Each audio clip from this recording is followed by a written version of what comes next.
MC Anjaneya ಕುಟುಂಬ ಅಂದರೆ ನಮಗೆ ತುಂಬ ಹೆಮ್ಮೆ. ಯಾಕೆಂದರೆ ಮೊದಲಿಂದಲೂ ಅವರು ನಮಗೋಸ್ಕರ ಬಹಳ ಶ್ರದ್ಧಪಟ್ಟು ಈ ಚಿಂತಾಮಣಿ ನೋಡಿದರೆ ಆ ಕಾಲದಲ್ಲೇ ಪಾಲಿಟೆಕ್ನಿಕ್ ಎಲ್ಲ ನಮ್ಮ ಕೋಲಾರ ಚಿಂತಾಮಣಿ ಅವ್ರು ಪಾಲಿಟೆಕ್ನಿಕ್ ತಂದು ಕೊಟ್ಟರು.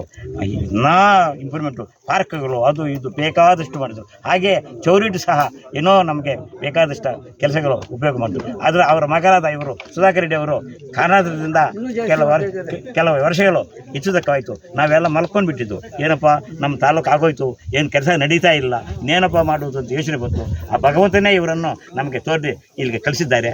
ಇವರ ಮುಖಾಂತರ ನಮಗೆ ಕೆಲಸಗಳು ಹೆಂಗಾಗ್ತೈತೆ ಅಂದರೆ ಹೇಳೋದಕ್ಕೆ ಸಾಧ್ಯವೇ ಇಲ್ಲ. ನಾವು ಮನಸ್ಸಿನಲ್ಲೂ ಅನುದಿನವೂ ಇವ್ರನ್ನ ಜ್ಞಾಪಕ ಇರುತ್ತೆ ನಮಗೆ.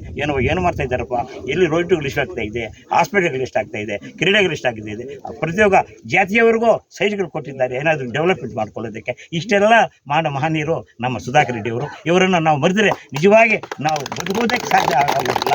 ಅಂಥ ಮನುಷ್ಯರನ್ನು ನಾವು ಯಾವಾಗಲೂ ನೆನೆದು ಇವರಿಗೆ ಓಟ್ ಹಾಕಲೇಬೇಕು. ಎಂಥವ್ರನ್ನ ಹೋಗಿ ಎಷ್ಟೇ ನಮಗೆ ತೊಂದರೆಗಳಿದ್ದರೂ ಇವರನ್ನು ನಾವು ಮರೆಯಬಾರ್ದು. ದಯವಿಟ್ಟು ಇವರನ್ನು ಮರೆದರೆ ನಮಗೆ ನಿಜವಾಗಿ ನಾವು ಉದ್ಧಾರ ಆಗೋದಿಲ್ಲ. ಎಲ್ಲರೂ ಇವರನ್ನೇ ನಾವು ನಂಬಿಕೊಂಡು ಕೆಲಸ ಮಾಡಬೇಕು. ಇಂಥ ಮಹನೀಯರು ನಮಗೆ ಸಿಕ್ಕುವುದಿಲ್ಲ.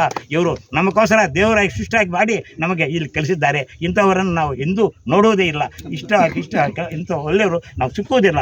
ದಯವಿಟ್ಟು ಮುಂದಿನ ಪೀಳಿಗೆಯಲ್ಲಿ, ಮುಂದಿನ ಎಲೆಕ್ಷನಲ್ಲಿ ಇವರನ್ನು ಮರೆಯಲೇಬಾರದು. ನನ್ನ